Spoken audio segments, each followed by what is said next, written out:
held today on Tuesday, the 14th of April 2026. Before I go into the agenda of the meeting, can I say thank you to everyone who has supported me in my time as chair on this committee in this municipal year, as I believe this is the last meeting we have of the 25-26 municipal year. Can I say thank you to Maria, thank you to Matt, and thank you to Vicky and numerous other officers. Thank you, Tracy, as well, for all your support over the last year that we've been on this committee. I think we've been through a lot of items. We've had some very good debates and discussions on this committee. It's been a very good culture on this committee as well, which I'm very pleased about. So can I thank everyone that's been a member of this committee for this year. I think we've had a good year. I think we've had some good topics of discussion, passionate times, a little bit heated at times maybe, but it's all been good. So can I thank you all, regardless of your political affiliations, for that. And yeah, to wish you well. I don't know what committees will be on next year, but I wish you all well for the future, especially if you're standing down or you're retiring. I wish you all well for the future. So in terms of this meeting then, fire drills not expected, but if there is one, we would go outside Lloyd's Bank. If you can all make sure your mobile phones are turned off or set to silent. And I believe it's been recorded. It's not going to be live, this meeting, but it's going to be recorded. And we are sat over here, so we've got speakers and people can see us. We have someone in the public gallery. I saw Mr. Smith actually at the Attleborough Cooperative, and I mentioned we were here tonight, but unfortunately it doesn't appear as though he's here. Oh, is he gone? Oh, okay. Well, there we go. I did try and get him for our last meeting, but never mind. I did try. Right. So in terms of apologies then, Councillor Will Markham has sent his apologies with Councillor Goodrich subbing, and Councillor Bill Hancock has sent his. I think Councillor Phillips tried to be a sub, but she can't be a sub because she's no SP chair, is my understanding. And we haven't had any apologies from anyone else, have we? I think Councillor Bull has said that she's on her way, but she's stuck on the actual floor or something like that, I think. So she may be here, she may not be here. Declarations of interest then for item number 3. Do we have any updated declarations of interest? No? Okay. Right. So item number 4, public consultation. We'll have 3 minutes for speakers, and we've got Councillor Michelle Condacor here tonight, who will be speaking on item number 5. So we'll go straight on to item number 5 then. Yeah. So item number 5. This is all constitutional updates from the Constitutional Review Working Party. I'm going to suggest to the committee that we take each of the recommendations as separate points, so propose them, debate them, and vote on them as separate points. Are people happy with that? Do I have to propose that for the meeting? Yeah, sure. Okay, sure. I'm going to propose that for the meeting because I feel like it would be more useful to go through them item by item. I don't know whether people agree or disagree, so I'm going to propose that. Do I have a seconder for that? Thank you, Councillor Smith. C. Smith. We'll move to the vote on that. Yes, shall we move to the vote? All those in favour of that, if you can raise your hands. Yes. I believe that is unanimous. Thank you very much. So yeah, we'll take it item by item. So I'm going to pass over now to the Assistant Director with Democracy and Governance to talk through the report for us. Thank you. Thank you, Chair. On that basis, I will give a quick overview to the background of the report. Then I'll focus only on the Chair of Overview and Scrutiny panels at this stage to allow debate and discussion and a vote, and then we'll move to the second part of the agenda. So in terms of background, 5th of March 2026, as the Chair's alluded to, there was a Constitution Review Working Party that met and considered 3 matters, 2 of which couldn't make the meeting of Audit and Standards on the 17th of March. And so we've brought this report following resolution of the Review Working Party to hold an extraordinary meeting of this committee. So in terms of the chairing of OSP panels, as members will be aware, the current membership of the chair and the vice chair, sorry, the chair I should say, is from the controlling group at the moment in time, and the vice chair is nominated from the main opposition group. The Review Working Party asked that officers go away and benchmark our current position with neighbouring councils to get a feel for what others do, potentially for consideration for this committee in time for the new municipal year. So in table A of the report, under 4.2.2 sets out the local authorities that we've benchmarked and the process that they have in place. And we've also provided some information regarding statutory guidance on overview and scrutiny, and from the government, and also the Centre of Governance and Scrutiny. That's at 4.2.3 and 4.2.4, I should say, for the committee's information.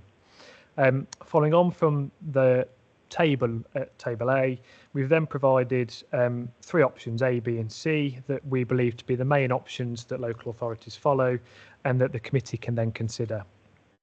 What we've done is take the wording from the Constitution and change it for each option to the options presented. So option A is the current chairmanship arrangements for OSP. Option B is the chair from the main opposition group and vice chair from the controlling group. And then option C is the chair and vice chair from the main opposition groups. They're the 3 options that we've put forward from an officer perspective in the report, with the amended wording for the Constitution subject to the committee's view. I think at this point, Chair, that probably covers that item specifically. So if members are happy, I'll conclude on that basis, unless Tracy wishes to come in at this point, if that's okay, if anything's needed. No. So I'm happy, Chair, to pass over to the committee to consider the options and ask any questions of officers.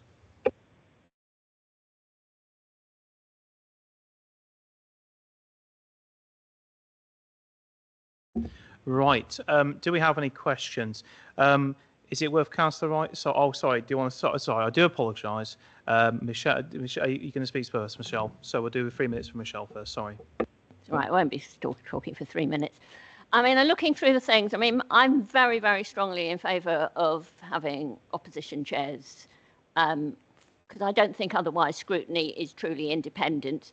However well-meaning people are, you are going to favour, because we're all humans, people in your same tribe, club, whatever you want to call it, party. But I'm a bit concerned also the way the thing's been written, that it's very much written for 2-party politics, saying the main opposition party. Now, bearing in mind that it's highly likely we're going to have 4, if not 5 parties in the chamber post-May, you know, main opposition party, it's quite possible that there'll be equal numbers and things. So, you know, I think it needs to be really looked at very carefully so that it actually covers all things. Otherwise, every year you're having to change the wording. Also, in terms of which councils are looked at when we're benchmarking, this comes to different OSPs, this committee and what have you and things.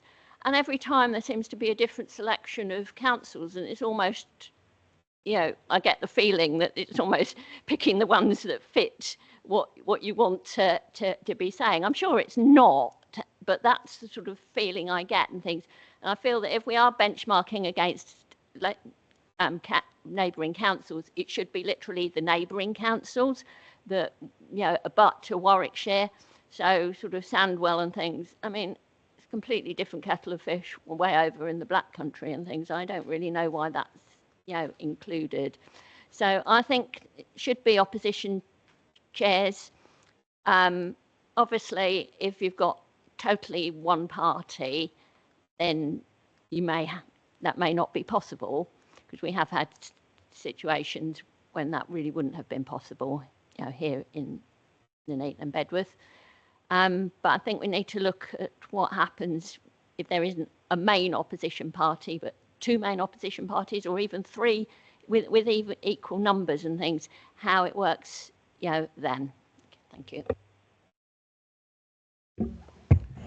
Thank you, Councillor Condacor. Do we have any other questions or statements? Councillor C. Smith.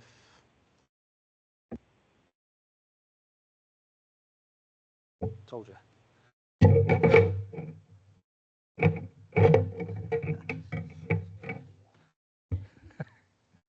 Okay. So following on from Councillor Condacor's input, which makes a good point in terms of opposition groups. I'm wondering if a way around this is to have some sort of random component, so maybe draw lots with a weighted draw to see which opposition groups get which committee. Just chucking that out there.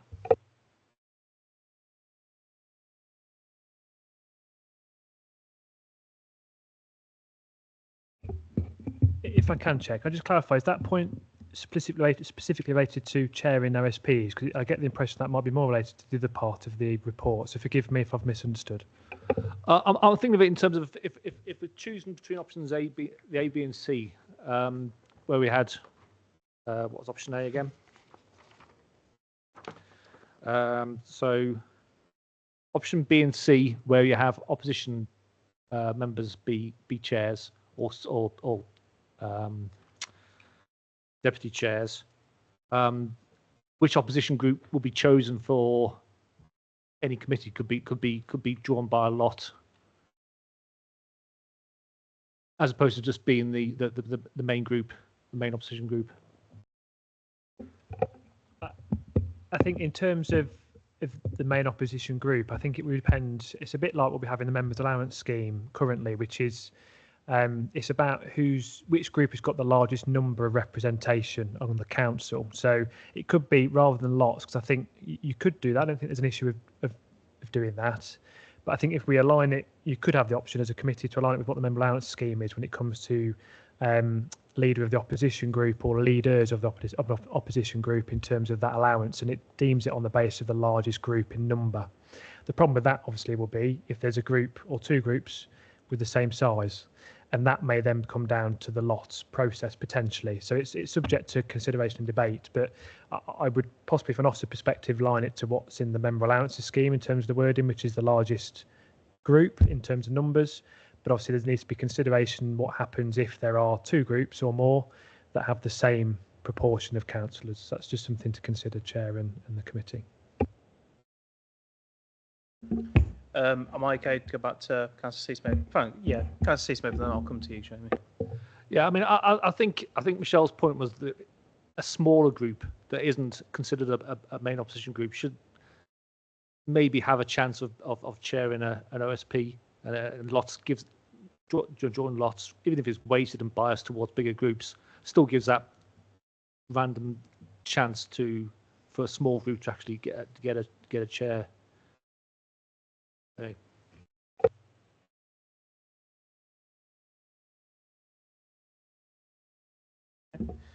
My understanding, Councillor C-Smith, is you could have effectively proposed that as option D if you wanted to, what you just outlined, which is you would do lots for your OSP chairs, so taken from groups, opposition groups, rather plural rather than singular.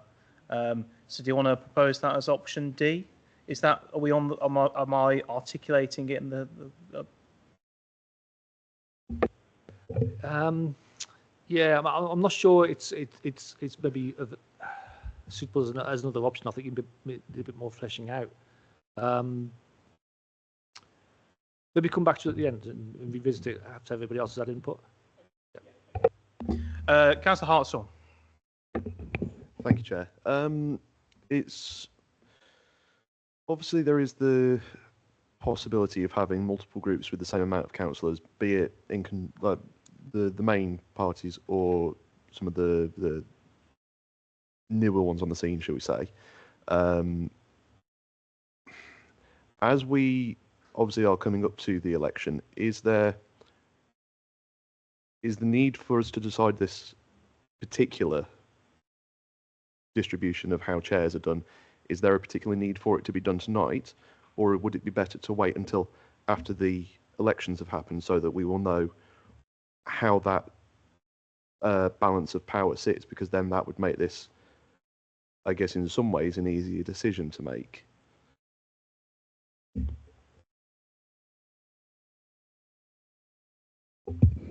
So when we presented this at the Constitution Review Working Party, the reason, or one of the main reasons why we called an extraordinary council, extraordinary ordinance standards, I should say, now, is that if a decision was made, it could go to council end of this month to be approved, whatever that is.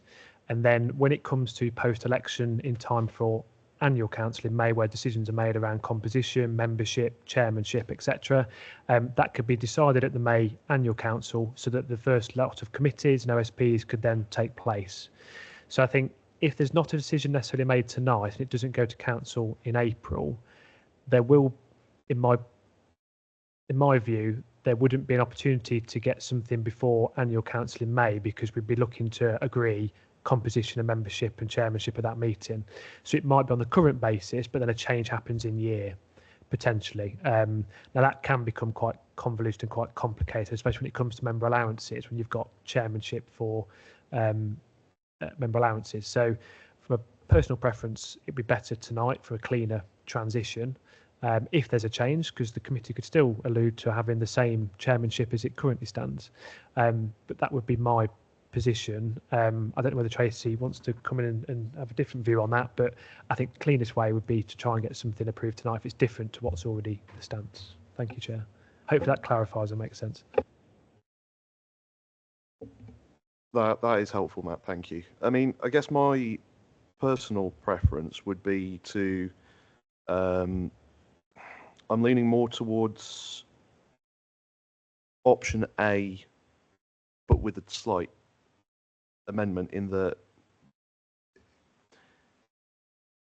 if the vice chairs were to be derived from, again, if this is to be, depending on how the balance of power looks after May, if the vice chairs were to be selected from all the other from all the opposition groups, because it is likely we'll have maybe 3 opposition groups come May. I don't know if that would make it easier, and then maybe even a weighted lot or a random spinner could decide which party gets which OSP. I don't know. I definitely see where Councillor Harshon's coming from, because at the committee, I think Councillor Spetovic made a very good point, which is we need to try and separate this from electoral circumstance, which is it's really difficult to do. It is, because I was doing what you were doing at the committee, the CRWP. I was discussing, I was speaking in terms of theoreticals, what's going to happen. And some cynical people may say this is designed effectively to help out smaller groups after election results. And I think for me, I think Councillor Spetovic was right. You may not agree with what he said now. I don't know, but I think we need to try and separate this from what could happen, because I've gone through and I can foresee a situation, for example, in May, where we have 2 big groups that could be exactly the same size, which would be incredibly awkward and could result in a very complicated process. I think one thing I talked about in the meeting was like a Westminster-style system where you've got your 4 OSPs, let's, as a proportion of seats, allocate shares based on that proportionality. The problem is we've only got 4 OSP chairs, so we can't really do that Westminster-style, because they must have like 23 committees at Westminster, so you can't really do it in the same way as you would there. So I think realistically, option D could be an option from what Councillor Smith has just said. I think the preference for some people is probably more option C, I would have said, for a lot of people. But again, I'm not sure. I suppose this could go on. Well, it will go on for as long as people want it to go on for, really. I get the impression that there are people that want it to change. And I suppose objectively looking at it, other councils appear it's interesting. The list that Matt has compiled is very interesting. The councils that have got the administration running the OSPs, they're basically Labour councils, aren't they? Sandwell, traditionally Labour; Coventry, traditionally Labour; Bedworth, traditionally Labour. They've got the administration running the OSPs effectively, whereas Charnwood, I imagine, is usually Tory, isn't it? So a lot of those councils, they've got the opposition chairing their OSPs. So, yeah, I'm going to we'll open it up. I'm sure there are other people who want to chip in with what they think of the options anyway. But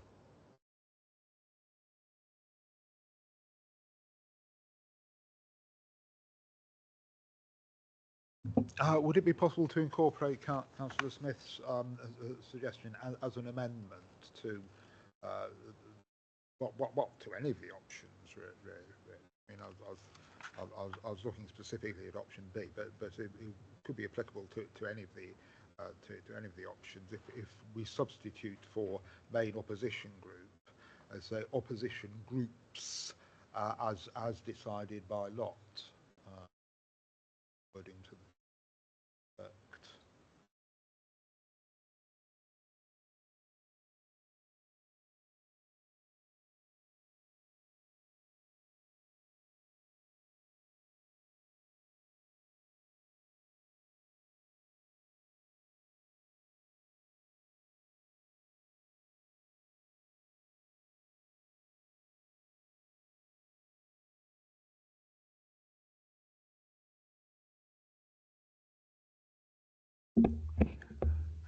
So we can have an amendment. Would you prefer to have the amendment attached to option B or option C? Would you have said of the two? Right. Well, I mean, like I said, I was originally thinking specifically of B, but could equally well be applied to C as well. I mean, do we vote on the amendment first and then vote? Right. Yes. Yeah. So option B then. Councillor Smith.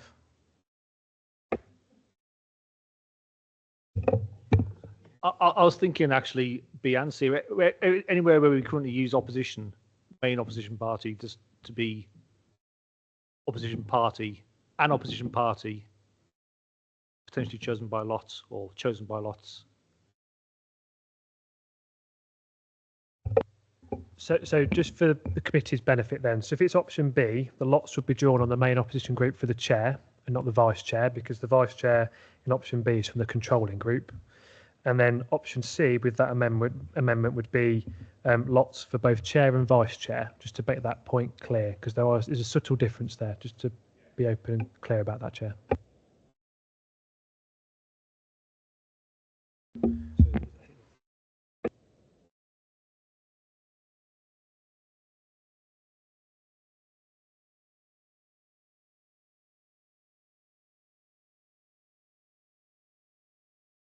Right. Councillor Smith. Chair. Yeah, I'm very uncomfortable with this idea of drawing lots, quite honestly. It doesn't sit right or well. I mean, it's just like when you get, we've seen MPs who've got tied numbers of votes and it goes down to a toss of a coin, and it's always really unfair. So could we not look at it on some sort of proportionality basis if we have to go down that line? Whoever gets the most seats gets first choice of which OSP they want. Second most gets second choice of OSP, so on. At least that way, because what you might end up with is completely, if it's done by lots, you could end up with the same party having all the chairs of all the OSPs, which I don't think is what we're necessarily trying to create here. I think we want that spread, if that makes sense. Yeah, because you're right. You would end up doing lots of lots, wouldn't you? You'd end up doing one lot and then go, right, we're going to have to take the green ones out now and do another lot for that lot. Yeah. I mean, we did talk about proportionality, didn't we, for OSPs at the meeting? I can't remember now. Matt, did you speak in the? Did you say anything about the proportionality? Do you want to talk? The proportionality, just clear, was on the other part of this report, wasn't necessarily specific to chairmanship. I think what Councillor Chekovich has touched on is the point I made earlier around it linking to the member allowances point around it based on the largest groups other than the controlling group at the time. So from an officer perspective, that would be much cleaner to do it on that basis of largest group that's not otherwise the controlling group. I think what the committee needs to think about is in that scenario, if there's more than 3 groups and there's 4 OSPs, if the largest opposition group gets 1 OSP, what happens then to the remaining 3 OSPs? Is that then going to the second? So one OSP then goes, they get first pick of 1 OSP. The second largest main opposition group gets second pick. Then it gets the third pick. What if there's only 3 groups and there's 4 OSPs? Goes back against the main party. So that to me as an amendment, as a proposal, I think makes sense to me, and I think is clear to articulate on paper, and I think it's clear. Unless Tracy thinks otherwise, but I think that to me seems logical. I think that would be, from my perspective, it's better than drawing lots for the reason given. But over to you, Chair. Just one other point on that as well is you've got to look at then the workload, because if it did, I know statistically it probably wouldn't happen, but if you got one party and they got all the votes, or sort of drew all the lots and it all came their way, the workload of that party would be tremendous. Would absolutely put a real strain on them, because that's a lot of chairmanships, deputy chairmanships, plus all the other sort of groups that they have to fulfil their quota for as well. I know we've had this discussion as a group, just like when we were in power, just how difficult that can sometimes be to sort of staff all of those positions So just sort of thinking that that could be a way of just sharing the load, and certainly I'd be more comfortable with something along those lines if we had to go down that road than sort of just picking lots. And like I say, it may never happen. It may be just it gives a nice distribution on that sort of curve, but then again, that's the thing with lotteries, isn't it? It can throw up all sorts of weird and wonderful anomalies. Yeah, Councillor Smith. Yeah, I think the benefit of a lot-based system is that as long as it's random, it will tend towards being correctly distributing the chairs or vice chairs or main opposition groups or whatever we're trying to select the lots for. So, I mean, personally, from my maths and scientific background, I prefer lots because it's objectively fairer way of distributing the chairs and vice chairs. But I accepted it's probably more complex and very difficult to do, potentially difficult to do transparently. That's the other issue we've got to consider. How do we draw these lots, and how do we weight it, and how do we scrutinise that? I'm also aware that we're actually getting well off the amendments at the moment. So, do we need Councillor Wright to flesh out his amendment at this point, based on what we've said?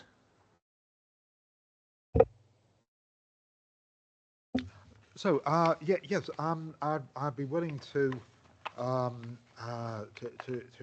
accept the suggestion of doing it in order, with the largest opposition group having first pick of the chairmanships. But I mean, I think we'd still need to have the lot as a potential tiebreaker when in circumstances where two or more opposition groups have the same number of members. That makes sense? I feel like we're reaching some kind of consensus in a way. I mean, I agree with what Councillor Specific just said in terms of effectively going through the system of we allocate one, then we go round the next one. And yeah, the idea of incorporating then into that, if it was a dead tie break, that we need to go to lots at that stage. So I feel like we've sort of amalgamated the two proposals, haven't we, really? So I think between Councillor Wright and Svetovic, if we can come up with an amendment that we're happy with, then. So I don't know who wants to try and shall we get Matt to try and articulate what they do? Do you want to articulate what they've said as an amendment and see if they agree? I'll try my best, Chair. So I think what's been proposed then is that either option B or C, where it has main opposition group, the proposal is that that would be done on a proportionality basis and offered to the main opposition groups, with the group with the largest numbers having first dibs on which OSP to select.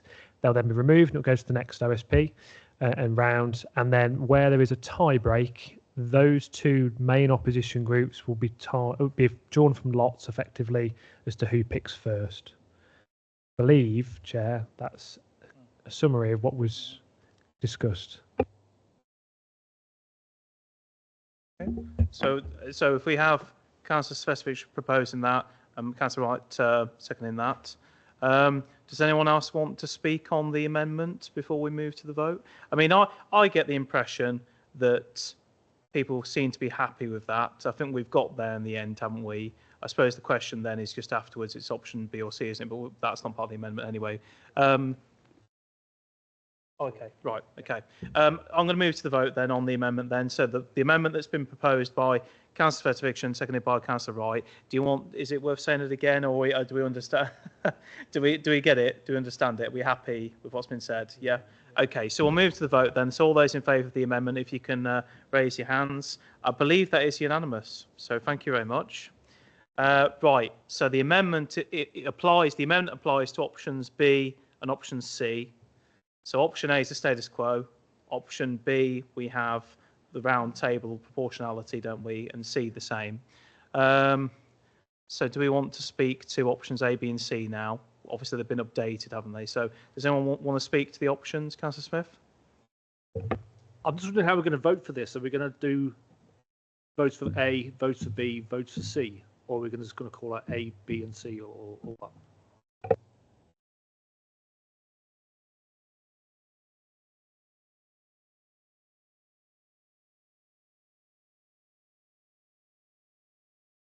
Right. So Matt says he thinks the best way to do it is someone proposes an option, we vote on the option, and if it succeeds, that's the option. If it doesn't, we move on to the next option after that. That makes sense. Is everyone okay with that? Is everyone okay with that system? Yeah. So, yeah, so I suppose we'll start then. Does anyone want to propose one of the three options, A, B, C? Can I propose option B? Okay, so Councillor Smith has proposed option B. Seconder, Councillor Hartshorn for that. Right. Do we want a discussion on option B before we move to a vote on it? Councillor Petrovic. Obviously, we just got to change some of the terminology that's in sort of, the bold text. So the main opposition, vice chair, controlling group. We need to just change the wording. I think that would apply to whichever of those three options we chose. Anything in bold. Need to just if it's going to fit with our motion. So do we need to? We've already done that. We've already done that. We can take that as read, can we? Not going to have separate votes on changing that word. No, but just to be clear, that amendment was about opposition group. So in terms of option B, that amendment would only relate to the chair of the OSP, not the vice chair. So the vice chair would still be owned by the main party in power. So that amendment only relates to the vice chair, to the chair, I should say. Alternatively, if it was option C, the chair and the vice chair for the main opposition groups, that would then have applied. That amendment would apply to both roles, just to be clear. So if we're only going for the option B proposed at this stage, that amendment only links to the chair of the OSP, not the vice chair, because the vice chair would stay as the controlling group. Just to clarify. We can update the wording in terms of before it goes to council, whatever's decided, in terms of how that process of selection works for the chair under option B. Hopefully that clarifies before it goes to council. So I suppose one consequence then, Matt, if I'm right, of option B is that you could end up with a vice chair that's Labour, for example, and an OSP chair that's Labour. Is that correct? Effectively, that could be a consequence of option B. Is that right? No. If I use the current political arrangements we've got now as an example, so under option B, the chair of the main opposition group would be Conservative, and the vice chair would be Labour. Whereas under option C, Labour would not hold a chair or vice chair on either of the four OSPs under the current arrangements. Hopefully that clarifies. Right. Does anyone else want to speak on option B before we move to a vote on option B? Right. No? No? Oh, okay. Right. We'll move to the vote then on option B. So all those in favour of option B, if you could raise your hands. And I think that's unanimous actually. So yeah, so unanimous for option B, Matt. Yeah. So that effectively brings that to an end, doesn't it? That item, because that's decided then. Okay. Right. So thank you for that, folks. That's the first item sorted. Because we've split it, the next item is the political balance process. And arrangements for the composition of committee. So I'll hand over to Matt to go through this one. Thank you, Chair. I won't repeat the background in terms of CRWP. I think members are aware of that. So I'll just specifically speak about 4.3 of the report in front of you. So as members will be aware, at each annual council, there are two items discussed. One's related to the composition of the committees and OSPs. The second is about the membership of the OSPs and the committees. Obviously, there may be a change in year if a member changes political affiliation, but as a general rule, that goes to annual council. On the current standings at the minute, there are 99 seats available across the current committee and OSP structure. They're set out at 4.3.3 of your report. And in terms of calculating the numbers for the proportionality, we are bound by section 15.5 of the Local Government Act and Housing Act 1989. That's set out at 4.3.5. So it's a process we have to follow, and that sort of explains the calculation under Table 1 and Table 2 as an example using the 2025 July numbers as a proportionality. I must confess there is a slight error in Table 2. Under Officer Remuneration Panel, in column Labour, it's got down 3. That's incorrect, it should be 2. And under Borough Plan, it's got Labour down as 4. I think that's incorrect. It should be, let me double check. That should be 5. But the totals at the bottom are correct. It's just an issue in terms of that point there. So effectively, CRWP resolved that it would like to propose to this committee that where an opportunity exists for a political group with the smallest size of membership exists, they would be offered which choice OSPs and or committees they wish to sit on, only if the calculation allows it to take place. Because obviously we've still got to comply with the principles that are set out under 4.3.5 of your report as per the Act. So what we've proposed is that the Constitution wording is updated, and that's Article 2 of the Constitution, which I've extracted and put under 4.3.8 of your report. And what you'll see, and apologies, it's not on the printout version, but there's a section in red that would be updated each annual council if there's a change that alludes to what the membership and what the proportionality is, and allows for discretion for the smallest group to have a selection of which OSP and committees they may be able to choose, assuming they don't exceed their number of allocations or it doesn't impact other groups of the council in terms of their political makeup. So an example of that could be if the Green Party have 3 seats and there's an opportunity to pick 2 OSPs and 2 committees. If the calculation allows, the Green Party could then select which OSP or which committee they may wish to sit on, and then it goes backwards in terms of the next smallest size group and works upwards to the largest group accordingly. There is an element in there around the monitoring officer having, or their deputy having the final say, because it will ultimately be based on the allocations and the calculations as per the Act. But what's written here does allow that discretion for the smallest group to be able to pick early on, rather than being the last group to pick as it stands at the minute. Hopefully that helps, Chair. Thank you. I'll very. Oh, sorry, are you speaking on it? Oh, yeah, Michelle, do you want to? Yeah, do you want to do your 3 minutes and then? I was just, if I've read it correctly, I don't think all that bit should be in red actually in the Constitution. The table is going to be changing each time, so the Constitution should be the set thing. So I think in the sort of thing that comes to full council when we agree who's on which committees and things, it should be in that saying this is what it is for this municipal year. But I don't think that table with the proportions and things should actually be in the Constitution itself.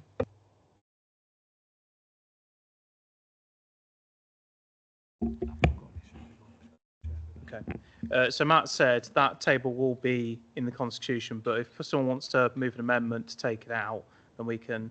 Councillor C. Smith. I think it'd be useful to have an example table in there to say that given these numbers, this would be the allocation. I wonder if it might be worth changing it to, instead of Labour, Conservative, Group A, Group B, Group C, and to have sample numbers. I'll propose that as an amendment. Councillor Brown. Thanks, Chair. I think it's important we have an illustration in the Constitution. And we've got one there, but it simply needs to be worded in there that makes it clear that this is an illustrative example based upon the composition of the council as at a particular date. But just to illustrate how this works. But it's not clear from the wording that's there now, so we perhaps just need to tidy that up a little bit. So I'm presuming as part of your proposal, Councillor Smith, that you're happy with that, that we tidy up the wording, make it generic, party A, B, C, etc. So Councillor Smith has made his proposal, his amendment. Do I have a seconder for Councillor C. Smith's amendment? Councillor Brown, thank you very much. We'll move to the vote straight on that then. So all those in favour of the proposed amendment, if you can raise your hands. I think that is unanimous. Thank you very much. So, yeah, we'll get that table tidied up and make it more generic.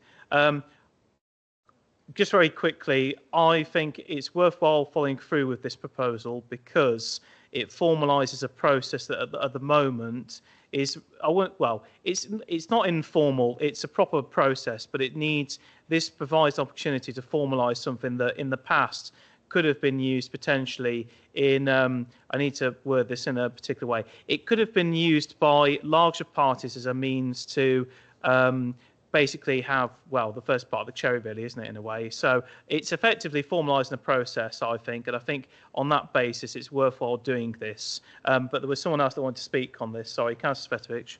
Yeah, thank you, Chair. It's just really a point of clarification in terms of what we mean by the word group. So does one person, for example, Councillor Rose under the current arrangement, would he be counted as a group? Or are we talking sort of like the Green Party where you have 2 members plus? I'd just like some clarification around that. Yeah, so Councillor Sheffield, so if to classify as a group, you have to have 2 or more, and you have to follow a prescribed process that's set out in the same Act that this is referring to. So as it stands, Councillor Rob Rose as a Lib Dem is not in a group, but the Greens with Michelle and with Mike are classed as a group, just to clarify. Oh, sorry, follow up then. So how would that then affect, say, an independent candidate or somebody where there's only 1 member? Where do they get a choice, or do they just get whatever's left over? As it currently stands, the process would be that they would have what's available based on the calculations. It then comes down to full council agreeing that individual or independent member or members, depending on how many independent parties or groups there are, I should say, whether they wish to allow that member to have a seat. But the calculation will say there are X number of seats that each party should have. They can't exceed that. That will then normally, in the case of the last update, will leave a couple of seats available to meet the 99 seat threshold that we have. And on the basis that all the groups, the 3 groups at the time, had all their seats finalised, full council then allowed Councillor Rose to have those additional 1 or 2 seats that were available at the time. So hopefully that clarifies. Thank you, Councillor Svetovic. Do we have anyone else that wants to speak to this? Councillor C. Smith? Yeah, I mean, as needs to be, I wasn't aware that Councillor Rose didn't constitute a group. I assumed that the group was a political party, and presumably independents won't form a group as well. So this process, I mean, I think this process should also include individuals, whether they're part of a group or not. So I'm going to propose a moment that we also include individuals as part of that process.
Yeah, go on. Apologies, just discussing with the chair. So my view and my advice to the panel would be that because an independent may not meet the threshold to be a group, it wouldn't work from a process perspective, including within that, because ultimately it's full council that make a decision that allow that independent member to have a seat on the committee or the OSP in the first place. So my view would be it wouldn't work asking them up front, because full council may not agree with allowing that independent member to sit on the committee in the first place. It's unlikely, but there is that potential risk. So my advice to members would be only focus on political groups. If full council then, based on the calculation that goes to that full council meeting, permits that individual member to have a seat, and it's full council that agrees that, then they would be left with what's available at the time. Councillor Smith. Why would an elected member not be allowed to sit on a committee? I'm just thinking from a theoretical point of view. If a member is elected, especially if he's an independent, he is by definition opposition to anybody who is who could be controlling. He's not going to be part of any controlling group. It's therefore important that independents are offered a chance to be on a scrutiny panel. So I mean, I think it's inherently unfair to make them eligible for scraps that are left over at the behest of the main groups. Exactly. So they're not. They would have the opportunity. I think the point is that the regulations in the Act, and it's at 4.3.5, specifically details political group. Now, to classify as a political group, you've got to meet the criteria in the Act, and an individual member wouldn't meet that criteria. So we're sort of bound by what the legislation says. So I think this item of the report is quite difficult to present in the sense that we're really bound by what the regulations say. The only flexibility here in the purpose of this report is to allow the smallest group to have first opportunity to say which they want to sit on based on the calculation. But it's all dependent on how they are defined as a group and if they meet that criteria.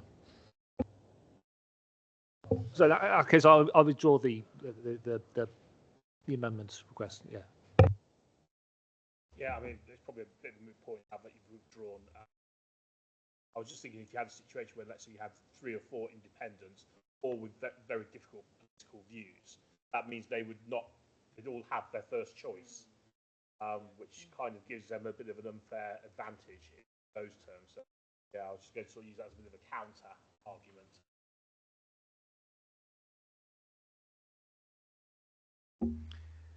Thank you very much. Does anyone else wish to speak on the recommendation?